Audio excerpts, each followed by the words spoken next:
Renunciation. What do I think of renunciation? You can renounce smoking cigarettes. I think that's a reasonably good idea. Might save your life and save the life of those around you. You can renounce drinking alcohol and taking drugs. That's not such a bad thing to do. You can renounce your sexuality.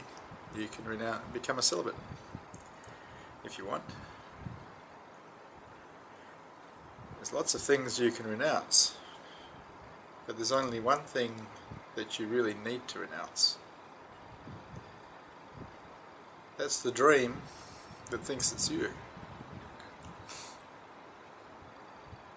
You renounce the dream for reality.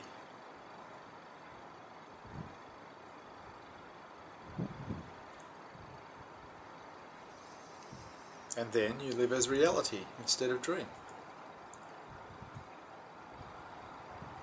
It's pretty hard to renounce because it's who you think you are. You think you are the dream. You think you are the one that's been somewhere and that's going somewhere and that things happen to. But if you start letting that go, you find that you're not it, that you're here, but you're not it.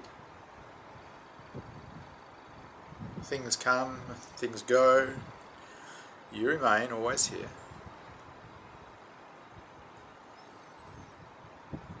Dream comes, dream goes, you remain, you're always here. And so, in letting the dream go, we start to find a certain freedom in life, because the dream itself, which is full of belief systems, is a prison. It's in the mind and it's not real. So getting out of the mind, you renounce the mind, you renounce the dream. Great practice for this is meditative practice is watching the breath. You're renouncing the dream for what's real, the breath.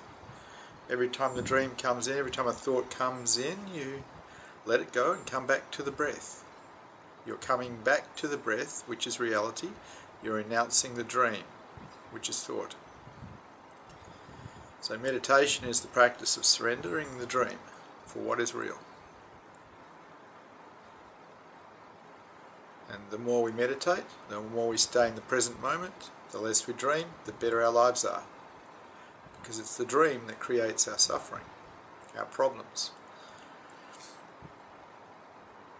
So I'm all for that form of renunciation. I think renouncing the dream, renouncing the thoughts that create the problems is a great idea. I think living in the present moment is a beautiful way to live. And it's up to you. You can entertain your dream till the cows come home. No one's going to stop you. It's your life. You can do what you want. But my observation is that most dreams have a form of suffering involved in them because they're wanting something to be different than how it is, or they're fearful of losing something. And so in renouncing the dream, you don't get caught in desires, you don't get caught in attachment. You're in the moment, you're present, you're real. You're no longer living in fantasy land. I think that's preferable, but it's up to you. Because if you've been dreaming for a long time, living in projections, memory, it's going to be really hard actually to get back to reality, to reclaim reality from the dream that you're now in. It's only going to take you a practice of renunciation, renouncing the dream for what is real. Meditation is wonderful. Watching the breath, abandoning the thoughts is wonderful. But it's up to you. No one will ever make you do anything.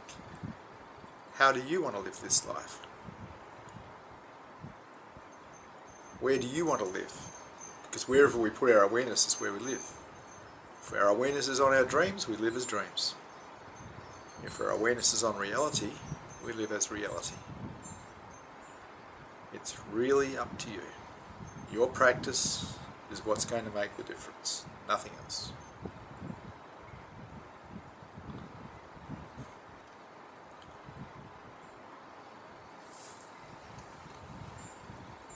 Thank you for Satsang.